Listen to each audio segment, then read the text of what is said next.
परिणाम सुखद भी हो सकता है, दुखद भी हो सकता है, परंतु दुखद परिणाम से हमें हारना नहीं है। हमें दुखद परिणाम को भी सुखद परिणाम में बदलना है। तो पहला कहने का मतलब यह है कि आपका ये प्रथम दिवस है, पहला दिवस है, पहला दिन है। सही बच्चों का स्वागत है। आज से हम पुनः पूरे जोश के साथ आपको पढ़ाएंगे और उम्मीद करते हैं आप पुनः आप पढ़ने के लिए तैयार हैं।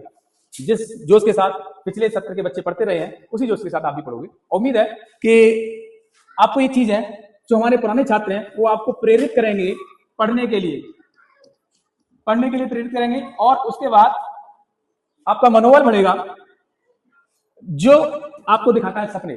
जब आपका प्रेरणा मिलती है तो आप सपने देखते हैं और जब आप सपने देखते हैं पर आप उस सपनों पर काम करने लग जाते हैं, मेहनत करने लग जाते हैं और जब मेहनत करते हैं तब आपको मिल जाती है सफलता। और सफलता ही किसी भी इंसान की सफलता प्राप्त करने का मतलब आपको मिलता है मान, समाज में सम्मान और उसके बाद में आपकी आर्थिक रूप से समृद्धि। आप आर्थिक रूप से समृद्धि होती है, समर्थन मिलता है आपको और आप समाज में सिर ऊंचा करके जीना सीखते हैं। ये जीवन का सत्य है बेटा। जब आप सफल हो जाते हैं तो आपको सब पूछते हैं और जब असफलता आपको कोई नहीं पूछती। आपने कितनी मेहनत की कोई मायने नहीं रखती, बशर्ते आप सफल नहीं हुए। और सफल वही होते हैं जो अपने जीवन में ठान लेते हैं। क्या ठान लेते हैं कि नहीं मैं आज गिरा हूं फिर उठूंगा, आज फिर गिरूंगा फिर उठूंगा फिर उठूंगा। आपने देखा है कि मकड़ी या चींटी ऊपर चढ़ती है, गिरती है, चढ़ती है, गिरती है, चढ़ती है, गिरती है, चढ़ती है, गिरती है, चढ़ती है, गिरती है और आखिरकार वो अपने गंतव्य स्थान तक पहुंच जाती है। तो सोचा आपने ऐसा कैसे होता है? सोचा क्यों? क्योंकि वो गिरने से उसका मनोबल डाउन नहीं हुआ, उसको प्रेरणा मिली थी कि मैं आगे अवश्य बढ़ूंगी। उसके अंदर का विश्वास था, आत्मविश्वास था कि मैं कर सकती हूँ, we can do it and I can do it. और ये भावना आपके अंदर आ गई।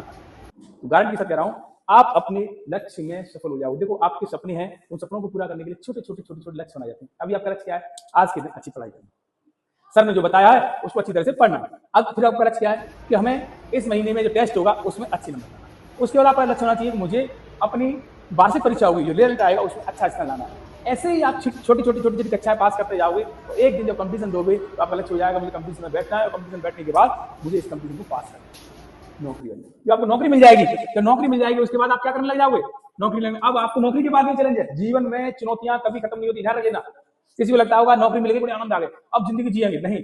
हमें भी नौकरी मिली है। नौकरी मिलने के बाद हमारा लक्ष्य क्या है? बोलो। हमारा लक्ष्य है कि हम अपने बच्चों को बेहतर शिक्षा दें। मैं एक शिक्षक बनाऊं। शिक्षक बनने का कार्य मेरा क्या है? मेरा ये कार्य है कि मेरे जितने बच्चे पढ़ने वाले बच्चे हैं मैं उनके उज्जवल भविष्य के लिए काम करूं। मैं चाहूंगा कि मेरे सारे बच्चे एक अच्छी जिंदगी जिए, आर्थिक रूप से मजबूत हों। उसके लिए क्या होगा? आपको पढ़ना पड़ेगा, टीचर का ध्यान देना। मेरी आप सफल होते हो तो कहीं ना कहीं मेरी सफलता। नौकरी के बाद भी ऐसा मत सोचो कि नौकरी लगी तो जीवन नहीं चलेगा। नौकरी के बाद आपको लगेगा आपको भी इज्जत चाहिए, आपको भी सम्मान चाहिए, मुझे भी चाहिए। मुझे क्या चाहिए? मेरे बच्चे अगर सफल होते हैं तो मेरा आत्मसम्मान मजबूत होगा और उस आत्मसम्मान के बल पर मैं क्या करूंगा? वापस मेहनत करूंगा।